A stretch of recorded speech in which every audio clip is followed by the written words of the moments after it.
Olá, meus irmãos, a paz do Senhor. Hoje nós estamos começando a lição de número 8, mais uma lição para aprender um pouco mais da palavra de Deus, e cujo título chama-se A Unidade do Corpo de Cristo. Então, nós vamos falar de unidade, algo muito importante para a igreja. Uma igreja que não esteja unida, ela com certeza não continua existindo. Então, comecemos aqui pelo texto áureo que diz o seguinte: Assim nós, que somos muitos, somos um só corpo em Cristo, mas individualmente somos membros uns dos outros.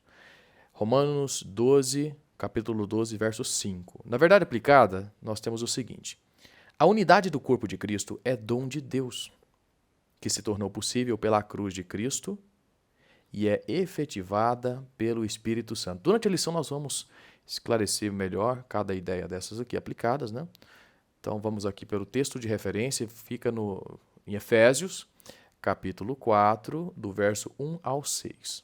Do 1 ao 6, diz o seguinte: Rogo-vos, pois, eu, o preso do Senhor, que andeis como é digno da vocação com que fostes chamados, com toda a humildade e mansidão, com longanimidade, suportando-vos uns aos outros em amor, procurando guardar a unidade do Espírito pelo vínculo da paz. Há um só corpo e um só Espírito, como também fostes chamados em uma só esperança da vossa vocação. Um só Senhor, uma só fé, um só batismo, um só Deus e Pai de todos, o qual é sobre todos e por todos e em todos. Então esse é o texto de referência que nós vamos usar nessa lição. Continuemos. A introdução diz o seguinte: na segunda parte da Epístola de Efésios, Paulo expõe como cada membro tem que ser para que a igreja cumpra sua parte no plano e propósito de Deus. Nos 3 primeiros capítulos, Paulo tratou de algumas questões doutrinárias. Agora, no capítulo 4, vamos tratar de questões práticas, de como o cristão tem que agir para que o evangelho seja honrado. E ele começa esse capítulo 4 dizendo: rogo-vos. Essa palavra rogai quer dizer pedir com insistência. Então, Paulo está pedindo com insistência. É diferente de eu falar: olha, eu peço por gentileza, eu gostaria que vocês fizessem isso. É diferente. Paulo está dizendo: rogo-vos. Ele está implorando. Ele está solicitando com muita insistência, porque é algo muito importante para a vida do cristão. Essas solicitações que Paulo vai fazer. E ele continua falando o seguinte: rogo-vos, pois, né, o preso do Senhor. Paulo diz, fazendo referência a si mesmo, que ele era preso do Senhor. Por que ele fala isso, né? Ele precisava falar isso? Mas ele quis enfatizar que ele era alguém que estava preso pela causa do evangelho, que era a causa dos irmãos terem que agir de modo adequado. Então ele estava padecendo consequências pela causa do evangelho. Então ele elenca essa condição que ele está para valorizar ainda mais o pedido de insistência. Olha, é como se ele dissesse assim: olha, eu estou pedindo a vocês com muita insistência, eu que estou preso por essa causa, que vocês ajam de modo adequado. Então ele pede com muita. É diferente de pedir de modo desleixado. Não, ele rogou. Ele pediu com empenho para os cristãos de Éfeso. Então, o preso do Senhor, que andeis como é digno da vocação com que foste chamados. Essa vocação, ela tem um comportamento que dignifica essa vocação. Que vocação é essa? Seguir o Evangelho. Então, seguir o Evangelho tem um comportamento que dignifica o próprio Evangelho, que o cristão tem que ter. Se for fora disso, nós estamos tirando a dignidade do Evangelho. Então, ele pede com insistência para que a gente haja com dignidade, para que a gente seja digno da vocação com que nós fomos chamados. Digno da vocação que é seguir o Evangelho. Então, continuemos. No tópico 1.2, ele diz o seguinte: a vocação de viver o Evangelho e mostrar aos outros nós somos testemunhas vivas. Então, quando Paulo fala: rogo-vos que vocês ajam com a dignidade que o Evangelho merece, é para que vocês tenham um testemunho de vida que dignifique o Evangelho, para que as outras pessoas vejam essa transformação de vida. Basicamente, a transformação de vida que cada cristão tem que ter para dignificar a palavra, aquilo que Jesus espera e aquilo que Jesus deixou como exemplo para nós. Então nós temos que viver diariamente para a glória de Deus. Nossa existência, as nossas ações têm que ser diariamente para a glória do nosso Deus. E no tópico 1.3, olha só, versículo 1, que nós começamos dizendo: rogo-vos, pois, eu, o preso do Senhor, então Paulo estando preso, que andeis como é digno, ou seja, que andeis de modo adequado, de modo que aquilo que o evangelho merece de comportamento de cada crente, para que a gente haja desse modo adequado, relacionado à vocação, ou seja, o caminho que nós somos chamados. Então existe esse modo que a gente tem que andar diariamente para agradar, com o objetivo principal de agradar a Deus nessa caminhada cristã. E aí no tópico 2, nós teremos agora um modo prático de ver como é que os cristãos têm que agir, como é que os cristãos têm que se comportar em determinadas situações. Então tópico 2 diz que são as virtudes produzidas pelo Espírito Santo. Então são virtudes que o Espírito Santo produz em cada um de nós. Se nos falta alguma dessas virtudes, nós temos que pedir para Deus para que Ele faça isso em nós. Então Paulo destaca as virtudes que são indispensáveis ao nosso chamado e são produzidas pelo Espírito Santo. Tópico 2.1 diz o seguinte: mansidão e humildade. Essas duas situações, né, esses dois comportamentos, não situações, mas dois comportamentos que o Espírito Santo produz em nós. Produz mansidão e produz humildade. A mansidão é uma pessoa de temperamento fácil. É uma pessoa sossegada, calma. Ela controla os próprios sentimentos. Então, a pessoa mansa não é uma pessoa que tem a expressão sangue de barata. Não estou dizendo isso. Mas ela controla os sentimentos. Ela dosa aquilo que ela faz, ela dosa aquilo que ela fala, ela tem capacidade de calcular as consequências dos próprios atos e analisar como é que ela deve agir. Então é muito importante que nós tenhamos essa capacidade e se nos falta, nós temos que pedir isso para Deus. A Bíblia diz que Jesus era manso e humilde, mas era poderoso. Então isso é ter autocontrole, mesmo em alguma situação que você esteja sendo injustiçado, que foi o que Jesus teve. Jesus estava sendo surrado, injustiçado, foi crucificado, mas ainda assim ele não perdeu o autocontrole, ele não se desesperou, ele não perdeu as estribeiras, mas ele esteve lá focado, firme porque ele tinha essa mansidão, ele era manso e humilde de coração. Então é uma maneira afável, uma maneira gentil de tratar as pessoas. Então a gente precisa ter essa maneira gentil, afável de tratar as pessoas. É uma característica que o Espírito Santo é que constrói em nós. O segundo aqui é a humildade. A humildade é reconhecer que você tem qualidade, sim, você tem qualidades, mas também você reconhecer as próprias limitações. Eu tenho as minhas limitações, você tem as suas limitações. Talvez você é bom em fazer um molho de tomate, mas na hora de fritar um ovo você é uma negação.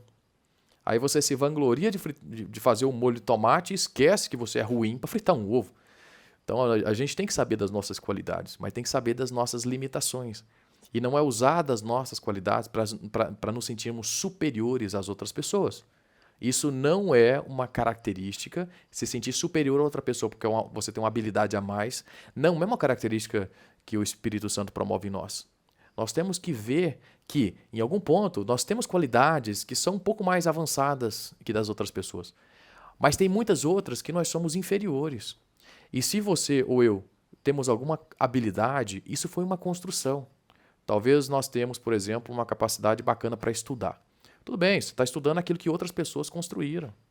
Então, qual é a glória para dizer que você é superior a outras pessoas, de você pegar aquilo e aprender, ok, bacana, mas se sentir superior, deixando a humildade de lado porque você tem essa facilidade.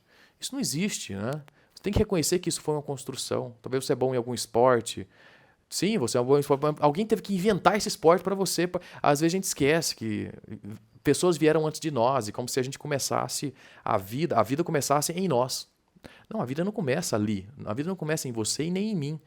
Outras pessoas vieram antes de nós, construindo aquele legado para que nós estivéssemos ali e pudéssemos nos destacar em alguma coisa. Então nós temos que ter humildade, reconhecer as limitações. Embora tenhamos qualidades, reconhecer que nós somos limitados, né? Limitados. Tópico 2.2, longanimidade e paciência. Longanimidade é alguém de longo ânimo. Longo ânimo. É uma pessoa que não usa a força física, por exemplo, para revidar uma injúria. A pessoa foi injustiçada, agredida, mas ela tem uma capacidade de suportar aquelas situações, resistir, sem reagir de um modo que não seja compatível com aquela situação. Acontece muito no futebol, né? A gente brinca de futebol de vez em quando, a pessoa leva uma falta ali, apela, já começa a ofender um ao outro. Ou então, numa briga de trânsito, a pessoa te fecha. Tem gente que é fechado numa briga de trânsito ali, vai para casa, pega uma arma, vai lá e mata o outro. Um mata o outro por nada. E a gente vê isso todos os dias na mídia. Todos os dias, os meios de comunicação, tem gente sendo agredido, tem gente perdendo a vida porque alguém não teve um comportamento com longanimidade.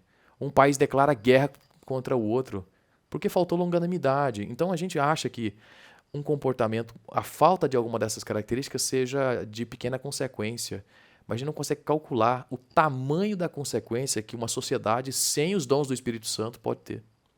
Nós precisamos ter essas características. Então, longanimidade é um dos dons do Espírito. É aguentar com paciência as pessoas provocadoras. Vai trabalhar, chega lá, tem alguém que te provoca o tempo inteiro porque não gosta de você. Olha, seja longânimo. Não estou dizendo e fazendo apologia àquilo que você deve fazer, mas você não faz.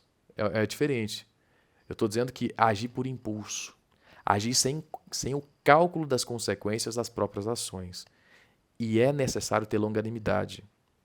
Então, suporte. Se tiver que tomar alguma providência dentro do aceitável, dentro dos moldes do Evangelho, amém, ok, tome essa providência. Caso contrário, seja longânimo. Permaneça firme e resista.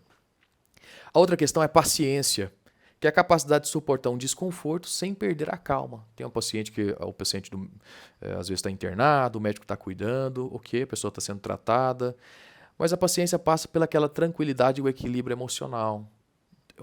Perceba que as características elas se completam nos conceitos. Isso aqui tudo é questão de linguagem, né? Então, Jesus, Deus nos deixou essa palavra dentro da linguagem, dos significados. E se a gente pegar longanimidade, paciência, mansidão, são conceitos muito parecidos, mas que eles vão se completando. Ou seja, você sofre uma injúria e você consegue se dominar. Você está em determinada situação que tiraria sua paciência, está doente, ou tem que esperar por algo, mas você mantém um equilíbrio emocional. Então, são todas situações em que você não pode perder o controle. No geral, a soma de tudo isso você não pode perder o controle. E esse controle, Jesus, o Espírito Santo, nos ajuda a ter, que é o domínio próprio. Nós devemos pedir isso para Deus para que Ele nos ajude nesse ponto. Tá? Então, paciência também é. 2.3. A unidade do Espírito pelo vínculo da paz. Os cristãos, nós somos unidos pela fé. E esse vínculo é pela paz. Tem gente que é unido pela guerra, né? Um povo se junta com o outro porque eles têm motivações, porque tem um inimigo em comum. Então, não é ser unido pelos conflitos, pelos inimigos, não é ser unido pelo vínculo da maldade, qualquer vínculo que fuja da paz. Não, nós temos o vínculo da paz e quem favorece esse vínculo é o próprio Espírito Santo. Então, é a unidade espiritual. Essa unidade espiritual é um pré-requisito para que nós tenhamos felicidade nessa vida, nessa jornada de seguir o Evangelho enquanto em vida. Né? Temos que ter paz. Temos que ter paz. Continuando agora no tópico 3. As bases da unidade do corpo de Cristo. Já pensou na situação, falando sobre unidade, já pensou na situação se o Pai, o Filho e o Espírito Santo, a Trindade, né? O Espírito Santo, Deus, Jesus, né? Essa Trindade, se eles não estivessem em acordo, cada um puxando para um lado, imagina, as três entidades que formam uma só, mas que elas não estivessem em perfeita harmonia, talvez seria o caos do universo. A gente não sabe exatamente o que aconteceria. A gente não tem a mínima ideia, na verdade, do que poderia acontecer. Mas essa união, essa harmonia que a Trindade tem, nos inspira também a sermos assim. Porque se nós temos o mesmo Deus, o mesmo Espírito que está conosco, temos que também ter essa unidade, assim como o Pai tem com o Filho e o Espírito Santo. Né? Então, 3.1, um só corpo e um só Espírito. A Bíblia gosta de exemplificar a igreja como um corpo. E nós somos esse corpo de Cristo. Cada membro sendo ali uma estrutura desse corpo. Trabalhando juntos. O corpo precisa trabalhar junto. Se uma mão quiser destruir a outra, vai se amputar, vai ter automutilação. Isso não pode acontecer. Um corpo precisa trabalhar junto com o outro, sendo governado por uma mente apenas, né? Nós não temos dois cérebros com dois pensamentos diferentes. Nós temos uma mente apenas, que é o nosso Cristo, que é Jesus. Então nós somos o corpo da igreja, precisamos trabalhar em unidade. Claro, a mão, tem a mão direita, a mão esquerda, o pé, um coração, ok? Então temos as nossas diferenças, mas temos que trabalhar em prol de uma única obra, que é a obra de caminhar junto com Jesus, junto com Cristo, e é o nosso alvo final, né? Então, galera, nós temos que ter aqui essa união. Nós somos o corpo governado por um único espírito, uma única mente, né? Nós temos uma só esperança e um só Senhor. Nós temos uma só esperança, esperamos em Jesus, esperamos o dia em que nós estaremos juntos na eternidade. Uma só esperança. Você tem essa esperança, eu tenho essa esperança. E é algo que o mundo não tem. Às vezes o mundo se desespera por pensar que um dia a vida vai acabar. Mas eu e você temos a esperança de que quando a vida acabar aqui em terra, nós teremos uma vida eterna. Isso nos tranquiliza, porque a morte não é o final de tudo. Então nós temos essa viva esperança. E essa esperança para a vida eterna. E essa esperança, além de nós termos juntos, né, nós temos também um único Senhor, o nosso Jesus. Nós temos uma única fé e um só Deus. Eu e você cremos na mesma palavra. Então, por que existem todas esses conceitos para nós? Olha só, o conceito de nós somos um só corpo, uma esperança, uma fé, nós temos um só Deus. Isso tudo para dizer o seguinte: não vale a pena nós sermos separados, não vale a pena cada um puxar para um lado. Nós temos que trabalhar juntos pela mesma obra, porque nós temos um só Deus. No geral de todos esses conceitos trazem isso. Nós estamos no mesmo caminho. Eu e você estamos no mesmo caminho e precisamos ter os dons do Espírito para que nós possamos viver em paz, em mansidão. Nós precisamos ter domínio próprio, paciência, longanimidade e trazer luz para esse mundo que precisa disso, né? Nós precisamos e esse mundo precisa disso. Então, Paulo está rogando: rogo-vos, e elencando a condição de preso do Senhor, para que nós tenhamos essa luz e possamos trazer essa luz do Evangelho com bons exemplos para aqueles que estiverem à nossa volta. Amém? Então, para concluir, Deus nos chamou para viver com Ele um relacionamento íntimo, onde o Espírito Santo é o principal agente dessa unidade.